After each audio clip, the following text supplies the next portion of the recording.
오늘은 그리스도의 복음에 합당한 생활이라고 하는 제목을 가지고 하나님 말씀 서로 상고하며 은혜 나를 나누고자 합니다. 일본의 작가 가운데 시오노 나나미라고 하는 분이 있습니다. 로마인 이야기 시리즈로 아주 유명한 분이시죠. 그 책에서 끊임없이 한 가지 아주 중요한 질문을 하게 됩니다. 무엇이 로마 제국을 그토록 강대하게 만들었는가? 지성적인 면에서는 그리스인들보다 못하고, 체력적인 면에서는 켈트족이나 또는 게르만족보다 못하고, 기술적인 면에서는 에트루리아인보다도 못하고, 또 경제적인 면에서는 카르타고인보다 못한 이 로마인들이 어떻게 해서 그토록 오랫동안 번영을 누리면서 세계를 제패할 수 있었는가? 그것이 그녀의 가장 큰 관심사였습니다. 그녀뿐만 아니라 많은 로마 역사를 연구하는 이 학자들의 의하면은 공통점으로 나타나는 이야기가 무엇이냐면, 바로 이 로마 제국은 바로 포용성과 유연함이 그 정책 가운데 있었다라고 하는 것이요. 어떤 나라를 정복하게 되면 그 나라를 황폐화시키는 것이 아니라 그 나라를 동맹국으로 만든다는 거예요. 그래서 그 나라의 아주 유력한 사람들을 로마 시민권을 아예 주어가지고 로마 법과 원칙에 따라 살아갈 수 있게끔, 로마 시민으로서의 삶을 누리며 살아갈 수 있게끔 만들어준다는 거예요. 심지어는 적군의 적장이 있잖아요. 그 적장을 오히려 이제 로마 시민으로 받아들였어. 그가 원하면은 로마의 군대의 장수로 이게 일을 할 수 있도록 그렇게 만들어줬다라고 하는 사실이죠. 그래서 수많은 이방 민족들도 이 로마라고 하는 이 울타리 안으로 들어오게 됩니다. 그리고 유력한 많은 사람들이 로마의 시민권을 받으면서 로마의 법과 로마의 원칙과 로마의 질서를 지키면서 살아가요. 그러면서 로마로부터 오는 엄청난 로마 시민권자의 특권을 받으면서 살아가게 되고요. 그들은 또 로마의 시민됨을 굉장히 자랑스러워했다. 로마의 시민되면 너무너무 기뻐하는 삶을 이렇게 살아가게 되더라는 거예요. 이것이 바로 이 로마 제국이 동로마까지 하면 여러분 1000년 제국 아닙니까? 1000년 동안 제국이 이루어진 것은요, 인류 역사상 로마 제국밖에 아직까지는 없습니다. 그런데 제가 오늘 이 말씀을 왜 드리냐면은, 이 말씀이 오늘 본문 이야기와 연결이 되기 때문에 제가 말씀을 드리는 겁니다. 오늘 본문에 시작하는 27절 말씀 여러분 보시면은 시작이 어떻게 시작합니까? 오직 너희는 그리스도의 복음에 합당하게 생활하라. 합당하게 생활하라 그랬습니다. 그런데 여러분 성경에 여러분 말씀의 각주를 보시면은 합당하게라고 하는 말씀을 어떻게 각주해서 이야기를 합니까? 시민 노릇하라. 이런 말씀으로 나오게 되는 것을 보게 됩니다. 그러니까 복음에 합당하게 생활하라라고 하는 것은 사도 바울이 이 빌립보에 살아가는 이 로마의 시민들이 로마의 시민으로서 살아가는 그 삶의 모습이 있다는 거예요. 그 모습을 바라보면서 복음에 합당하게 로마의 시민의 삶을 살아가는 그 로마의 시민들이 삶을 살아가는 것처럼 너희도 이제는 복음에 합당하게 그렇게 살아가라라고 하는 그런 메시지가 들어가 있는 것이지요. 당시에 이 빌립보는요, 그 로마 제국이 형성될 시기부터 로마의 식민지 도시였습니다. 되게 로마의 식민지가 되면은 로마에서 총독을 이렇게 파송을 해서 총독에 의해서 지배를 받지 않습니까? 이게 이제 팔레스타인도 이 총독의 지배를 받았죠. 그런데 이 빌립보라고 하는 도시는 좀 특이했습니다. 총독을 보내는 것이 아니라 로마의 관리가 직접 와서 로마식으로 모든 것을 다 행정을 관리하고 또 로마식으로 모든 것이 다 이루어졌다는 거예요. 왜 그러냐면 로마를 위해서 퇴역한 장성들 있잖아요. 이 장성들에게 이 로마 제국에서 땅을 이 빌립보 지역에 하사를 해줍니다. 그래서 이 빌립보에는 외양도 있고 또 이 퇴역한 로마 군인의 장성들이 많은 사람들이 와서 정착했던 그런 도시입니다.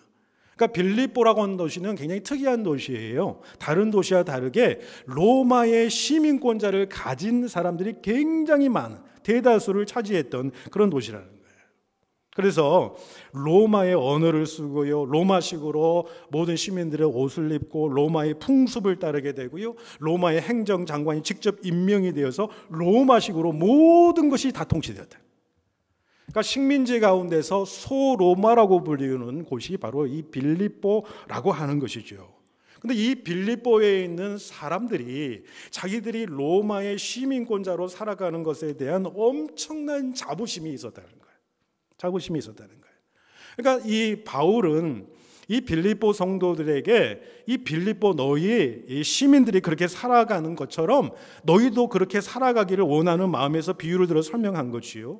이 빌립보 사람들이 로마라고 하는 영광스러운 이름에 합당한 삶을 살고 싶어 했던 것처럼 이제 뭡니까? 로마의 시민권이 문제가 아니에요. 이제 복음을 통하여 하늘의 시민권이에요. 천국의 시민권을 소유한 그리스도인들이 이 천국의 시민답게 살아가기를 원한다. 그런 말씀이 오늘 본문의 이 권면의 말씀이지요. 그래서 복음에 합당한 생활이 무엇이냐? 하나님의 복음을 말씀을 듣고 하나님 나라의 시민으로, 천국 시민으로 살아가는 자의 합당한 삶의 모습이 무엇인가? 그렇게 우리에게 질문을 하고 있다는 것입니다. 오늘은 이 복음에 합당한 생활이 무엇인지 빌립보 교인뿐만 아니라 바로 오늘 우리들에게도 주시는 하나님의 말씀인 줄 알고 본문 말씀을 통해서 몇 가지 살펴보기를 원합니다. 먼저 복음에 합당한 삶은 한 마음으로 서서 한 뜻으로 협력하는 삶이다라고 하는 사실을 우리에게 말씀해 줍니다. 여러분 27절을 보십시오. 27절을 우리 한 목소리로 같이 봉독합니다. 27절 시작. 오직 너희는 그리스도의 복음에 합당하게 생활하라. 이는 내가 너희에게 가보나 떠나 있으나 너희가 한 마음으로 서서 한 뜻으로 복음의 신앙을 위하여 협력하는 것과 그랬습니다. 한 마음으로 서서 그렇게 이야기합니다. 여기서 서서라고 하는 것은요, 바로 군대 용어에서 나오는 원어적인 의미가 있습니다.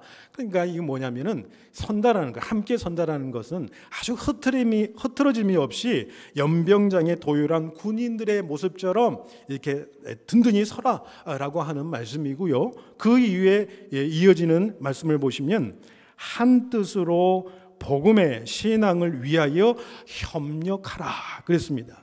협력하라. 여러분 이 협력하라고 하는 단어가 우리 말에는 협력이라는 단어 물론 우리가 이 의미를 그대로 받아들여도 좋습니다만은 사실 원어적인 의미에서 보면 더 여러분 그 의미가 우리에게 다가오리라고 생각이 되는데 여러분 원어로 협력이라는 단어는 쉬나 두룬테스라고 하는 이 단어가 쓰였습니다. 그런데 이 쉬나 두룬테스는 보통 힘으로 서로 모으고 한 마음으로 한 뜻으로 그렇게 모으는 것이 아니라 어떤 뜻이 있냐면요, 운동 경기에서 운동시합에서 우승하기 위해서 여러 사람들이 합심하여서 하나로 되어서 사력을 다하는 어떤 경기자의 모습을 향해서 이 협력한다는 단어가 쓰였다는 거예요. 그러니까 이 경기는 혼자 하는 경기가 아니에요. 축구처럼 단체로 하는 경기이기 때문에 무엇보다도 이 팀워크가 잘 맞아야 된다라고 하는 것이죠. 그래서 선수 하나하나가 서로 협력해서 하나같이 움직일 때 이 경기에서 승리를 기대할 수 있다라고 하는 것이지요. 그렇게 협력하라는 것입니다. 더 나아가서 쉬나 두룬테스라고 한다는 거기에서 더 적극적인 의미로 나가서 어떤 의미까지 있냐면 치열한 전투에서 함께 한다는 의미가 내포되어 있어요. 그러니까 여러분 우리가 한국 영화 중에 굉장히 공전의 히트를 했던 명랑이라고 하는 영화 여러분 아시죠? 이순신 장군의 마지막 해전을 다룬 그런 영화지 않습니까? 그 영화에서 아주 유명한 이야기를 했지 않습니까? 신에게는 아직 12척의 배가 남아 있습니다. 배가 많고 군사의 수가 많고 적음이 중요한 게 아니다는 거예요. 한 마음으로 사생결단하면서 나아가는 그 모습을 얘기하는 것이죠. 그 사람이 명랑해전에 나아가면서 그가 아주 유명한 말을 하지 않습니까? 필사즉생, 필생즉사라고 얘기하잖아요. 무슨 말입니까? 죽고자 하면 살고 살고자 하면 죽을 것이다 라고 하는 그런 이야기를 하잖아요. 그러니까 대충 싸워서는 승산이 없기 때문에 목숨 걸고 투쟁하며 싸우는 그 모습을 이야기하는 거예요. 이 단어가 쉬나 두룬테스라고 하는 이 협력의 단어라는 뜻이라는 거예요. 그러니까 함께 목숨을 걸고 함께 분투하고 한 마음이 되어서 한 뜻이 되어서 함께 고통의 현장에서 함께 그 모든 일들을 함께 한다, 협력한다 라고 하는 그런 뜻이 있다라고 하는 거예요. 죽느냐 사느냐 사활이 달려있는, 그게 바로 본문에서 이야기하는 복음에 합당한 삶이, 그 신앙의 복음을 위해서 너희가 한 마음과 한 뜻으로 협력하라 라고 하는 뜻이에요. 이게 협력하는 삶이 바로 복음에 합당한 삶이라는 거예요. 에베소서 4장의 말씀에 보시면은 사도 바울이 뭐라고 얘기합니까? 우리의 주도 하나요, 믿음도 하나요, 세례도 하나요, 하나님도 하나요, 소망도 하나입니다 라고 이야기를 하잖아요. 그러니까 우리는 다 하나예요. 그러니까 둘이나 셋으로 나누어져서는 안 된다는, 그리스도 안에서 우리는 하나가 되어야 된다라고 말씀하시면서 그 에베소 4장에서 뭐라고 얘기하십니까? 성령이 하나 되게 하신 것을 힘써 지키라 그래요. 그 힘써 지킨다, 힘써라고 하는 것은 여러분 어떤 이야기냐면요, 쓰이나 두룬테스예요. 그러니까 목숨을 바쳐서 너희들이 하나됨을 꼭 지켜 나가라는 거예요. 여러분 그것이 무엇입니까? 무엇을 위해서 그렇습니까? 복음을 위해서 그러는 거예요. 하나님의 나라를 위해서. 주님의 공동체는 하나님과 복음을 위해서 모든 성도들이 한 마음과 한 뜻이 되어서 너희들이 목숨을 다해서 하나됨을 너희들이 지켜 행하라. 이게 협력하는 삶이다라고 하는 거예요. 이게 교회가 존재하는 이유입니다. 그렇게 될 때에 하나님께서 이 교회를 통해서 역사하시는 거예요. 하나된 교회, 이 쓰나 두룬테스가 있는, 협력하여 하나가 되는 그 교회 가운데에 하나님의 놀라운 역사가 부어진다는 거예요. 둘로 나뉘거나 세로 나누어지면은 하나님의 역사가 이루어지지 않는다는 거예요. 여러분, 하나님 나라에 합당한 삶, 복음에 합당하게 살아가는 삶은요, 둘로 나뉘어진 것을 하나로 합치는 삶이에요. 하나가 되는 삶이에요. 복음이 둘로 나뉜 걸, 하나님과 인간 사이에 나뉘어졌던 걸 하나로 모으고요, 나뉘어졌던 인간관계를 하나로 묶듯이 그 십자가의 놀라운 화해의 그 놀라운 복음의 메시지를 받아들이는 삶의 방식은 뭐냐면 모든 것들을 하나로 묶는 삶이에요. 내가 목숨을 다하여. 왜요? 그것이 복음을 위한 길이라는 거예요. 그것이 교회를 위한 길이라는 거예요. 그것이 하나된 그 교회 위에 하나님의 놀라운 역사가 이루도록 만드는 놀라운 일들이에요. 여러분, 우리 모든 성도들이 정말 예수 그리스도의 복음, 그 복음의 신앙을 위해서 목숨을 걸고 하나 되는, 그래서 협력하는 우리 주의 모든 성도들 될 수 있기를 주님의 이름으로 축복합니다. 다음으로 복음에 합당한 삶은 어떤 삶인가? 28절을 우리가 보겠습니다. 28절 우리 함께 같이 읽겠습니다. 28절입니다. 시작. 무슨 일에든지 대적하는 자들 때문에 두려워하지 아니하는 이 일을 듣고자 함이라. 이것이 그들에게는 멸망의 증거요 너에게는 구원의 증거니 이는 하나님께로부터 난 것이다. 여러분, 복음에 합당하게 삶을 살아가는 삶은요, 여러분, 두려움이 사라지는 삶이에요. 여러분, 신앙인인 우리들도 때론 두려움에 빠질 때가 있지 않습니까? 삶에서 만난 문제, 그 문제의 무게에 내가 눌려 살아가게 되면요, 자꾸 염려와 두려움에 빠지게 됩니다. 그래서 그 염려와 두려움이 내 자신을 뭉개어 짓밟을 때에 어떻게 됩니까? 신앙의 근본마저 흔들리게 됩니다. 신앙에 의심이 생기고 하나님을 의심하고 우리가 흔들릴 때가 있다라는 거죠. 여러분, 이런 이야기가 있다고 합니다. 2차 세계대전 때에 미국의 그 전쟁에 참여한 병사들이 죽은 전사자가 30여만 명 된다고 그럽니다. 그런데 자식을 그 전쟁터에 보내고 남편을 그 전쟁터에 보내고 염려하다가 두려움에 떨다가 심장병에 죽은 사람이 오히려 훨씬 많다고 그래요. 100만 명이 넘는다고 그래요. 그러니까 전쟁보다 염려가 더 무서운 거예요. 두려움에 빠지는 그 상황이 자체가 더 무섭게 되더라는 거예요. 그런데 바울이 우리에게 권면하는 바가 무엇이냐면 디모데후서 1장 7절에도 말씀합니다.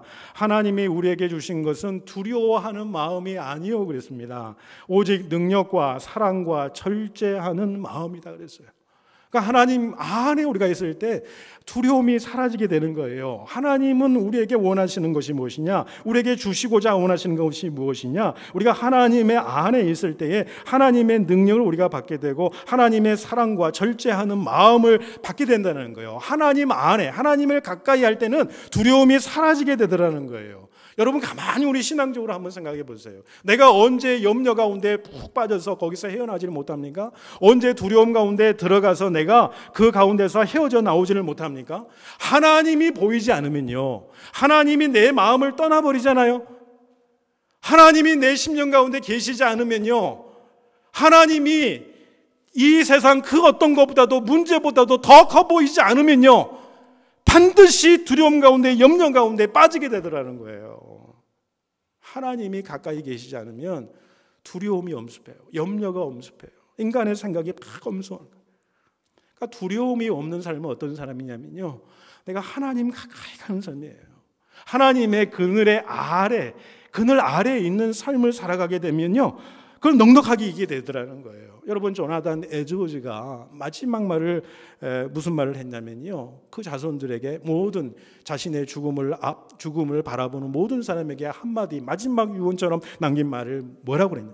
하나님을 의지하라. 그래야 하면 두렵지 않을 것이다. 여러분, 그는 평생의 삶을 통해서 깨달았던 거예요.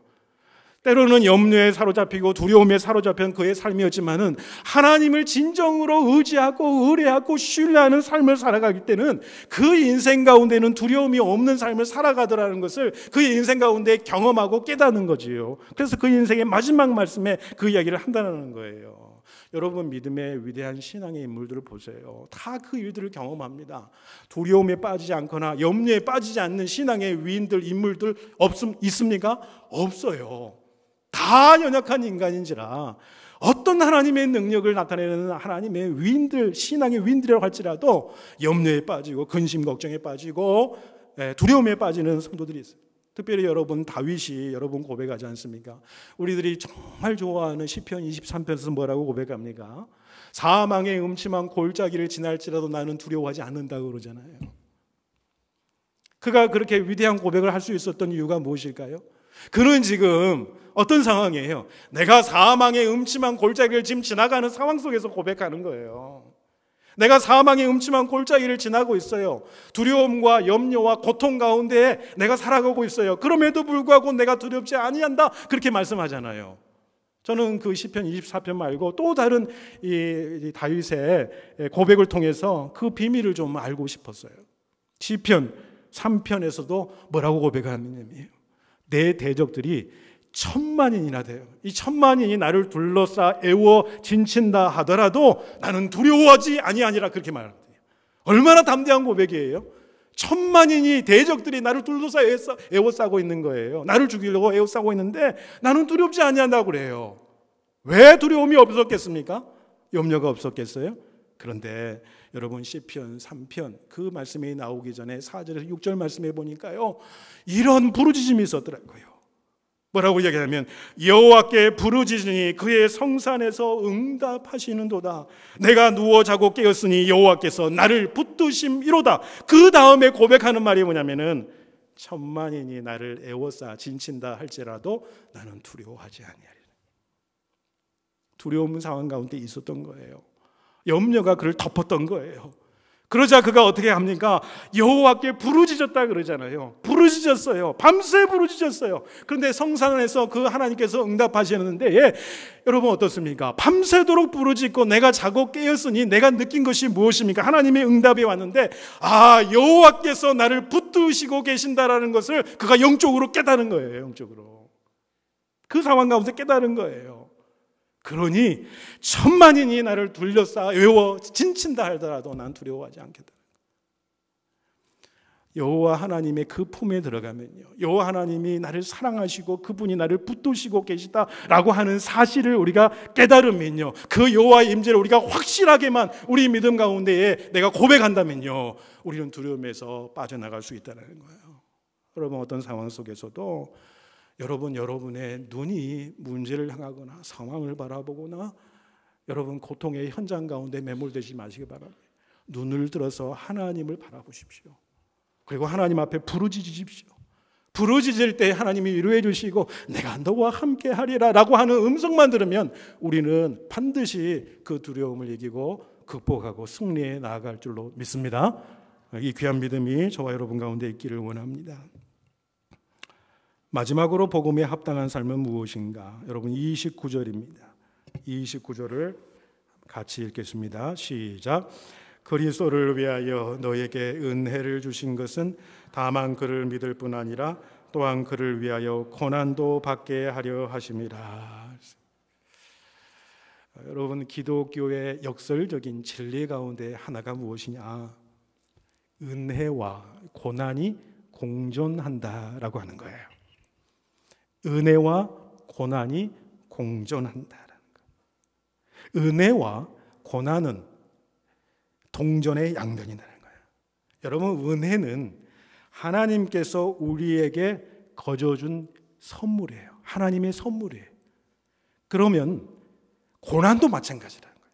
고난도 하나님께서 우리에게 보내주신 선물이다라는 거예요. 그런데 여러분, 이 말씀 쉽게 받아들일 수 있겠습니까? 하나님이 주신 풍성한 은혜와 사랑과 그 은혜는 우리가 쉽게 받아들일 수 있어요. 그런데 어떻게 고난이 하나님의 선물입니까? 왜 그런 고난을 주시는 것입니까? 은혜 받는 백성으로, 구원받은 백성으로 살아가게 하는 귀한 축복을 주셨으면 그것으로 끝나면 되는데 왜 우리에게 고난을 허락하시냐는 거예요. 은혜도 주시고 왜 고난까지 허락하시냐는 거지요. 믿음대로 내가 살아보려고, 신앙대로 살아보려고 참 노력해요. 근데 왜 그 가운데 고난이 있냐고요? 고통이 있냐고요? 여러분, 쉽게 여러분 이 말씀이 이해가 됐어요. 여러분 한번 생각해 보십시다. 믿음의 위대한 인물들 가운데 우리 다윗의 예를 아까 들었으니까 다윗을 생각해 보지요.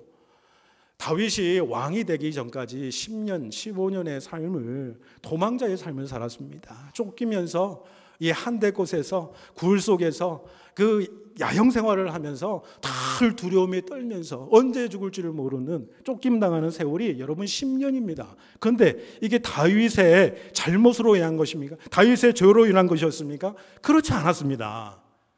그런데 여러분 보십시오. 다윗이 하나님께서 세우신, 기름받아 세우신 이 다윗 왕조가 세워지고 다윗이 다윗 되게 한 것은 무엇이냐면 그 사울왕을 피했던 그 고난의 세월, 10년의 세월이었다라고 하는 거예요.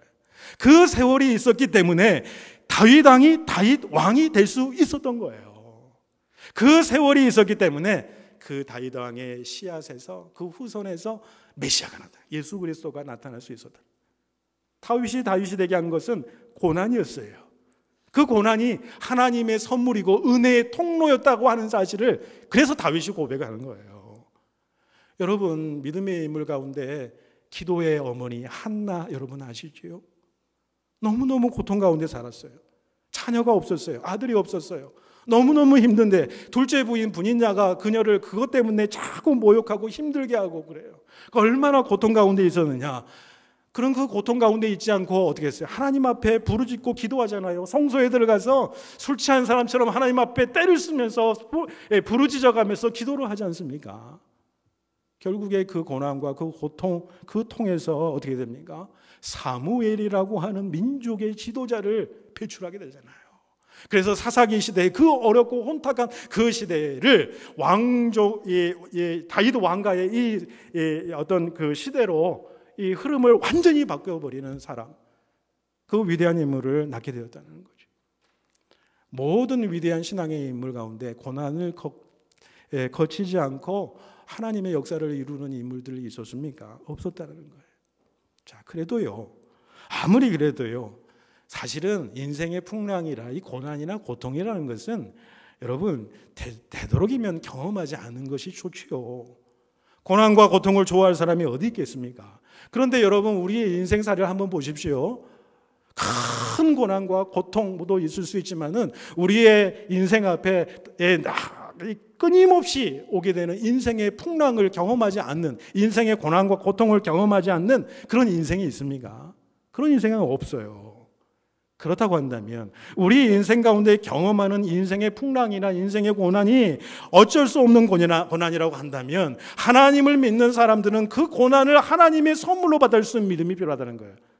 역전시키는 은혜가 그 고난 가운데 있음을 내가 믿는 거예요. 그 고난 가운데 반드시 하나님의 섭리하심이 있을 거라고 믿는 거지요. 그래서 은혜와 고난이 공존한다는 것은 뭐냐면요, 고난의 다른 이름이 은혜라고 하는 거예요. 바로 은혜의 통로가 된다는 거지요. 내가 인생의 이 풍랑을 겪지 않고서는 내가 하나님 앞에 더 가까이 갈 수 없었어요. 하나님을 더 깊이 더 넓게 경험하지 못했어요. 그런데 내 인생의 풍랑을 내가 경험하다 보니까 내가 그 하나님을 더 깊이 경험하게 되는 인생의 장이 되는 거예요. 내가 깨달을 수 없었던 일인데 내 인생의 고통을 통해서 깨닫게 되는 거예요. 이 고통이 아니었으면, 이 인생의 풍랑이 아니었으면 내가 하나님 앞에서 어떤 존재인가를 내가 깨닫지 못한 거예요. 그런데 이 고통을 통해서 하나님 앞에서 내 자신을 새롭게 경험하게 되더라라고 하는 것이지요. 그래서 나를 새롭게 하는 이루 하나님의 온전한 사람으로 내가 이렇게 세워나가는 그 고난이 은혜의 통로가 되는 거죠. 결국에는 그 과정을 통해서 하나님께서 하나님의 사람들을 세워서 하나님의 역사를 이루어 가시는구나 라고 하는 사실을 믿음으로 고백하게 되더라. 여러분, 오늘날 우리는 십자가 없는 부활의 영광만 원한다라고 하는 말이 있어요. 이 말씀은 정확히 오늘 본문이 29절과 5절에 됩니다. 그리스도를 위해서 너희에게 은혜를 주신 것은 그를 위하여 고난도 받게 하려 하심이라. 그러니까 주님의 영광에 동참하는 길은 오직 내가 십자가를 지고 따를 때에 가능한 거지요. 십자가의 길 없이 여러분 부활로 이르는 길은 없습니다. 나에게 주어진 십자가의 길을 간 다음에야 주님의 영광에 참여하게 되더라는 거예요. 저는 이제 신앙이 연약해지거나 목회하면서 현장 속에서 자꾸 마음이 연약해지고 그럴 때마다 한 기도문을 떠오르면서 참 내 연약함과 부족함을 그 앞에 다시 내려놓고 다시 앞에 하나님 앞에 다시 마음을 추스리는 그 기도문들이 몇 가지가 있는데 그 중에 하나가 뭐냐면 주기철 목사님의 기도문이에요. 이 주기철 목사님은 신사 참배에 반대하다가 순교하신 목사님들 잘 아실 것입니다. 1940년에 생애 마지막 설교 가운데 이런 기도문을 그가 이야기를 했습니다. 주님을 위하여 오는 고난을 내가 피하였다가 이 다음 주님 앞에 가서 못자국과 가시관을 보이시면 나는 무슨 나지로 대할까? 감옥 생활을 내가 피하였다가 이 다음 주님이 너는 내 이름으로 오는 평안과 즐거움을 다 받아 누리고 고난의 자는 어찌하고 왔느냐 물으시면 나는 무슨 말로 대답할까? 주님 십자가를 내가 피하였다가 이 다음 주님이 너는 내가 준 유일한 유산인 십자가를 어찌했느냐 물으시면 나는 무슨 말로 대답할까? 여러분, 오늘 나의 모습은 어떻습니까? 여러분의 모습은 어떻습니까? 여러분 주변의 성도들의 모습은 어떻습니까? 혹시나 많이 지쳐있지는 않으십니까? 그래서 참 산다는 게 쉽지 않다고 여겨집니다. 신앙생활 한다는 게 참 여간 힘들지 않다고, 교회 섬기는 것이, 직분 감당하는 것이 참 쉽지 않다고 그렇게 여겨집니다. 예전에는요, 웬만한 것은 어떤 말도요 믿음으로 다 극복이 됐어. 어떤 일들도 다 믿음으로 극복됐는데 지금 내 오늘 하루의 삶을 보니까 조금만 일해도 조금만 말해도 막 분노가 이러죠. 섭섭하고 고민 들고 힘들어진다고 생각하지 않습니까? 여러분, 그것이 나의 모습일 수 있고 성도들의 모습일 수 있고 우리들의 모습일 수 있지 않을까요?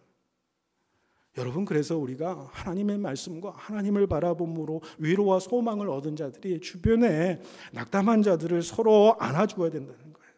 힘들고 지쳐 있는 영혼들을 안아줘야 됩니다. 안아줘야 됩니다. 그래서 하나님의 놀라운 위로를 경험하도록 하는 것이 여러분 교회 공동체의 삶이라는 거예요.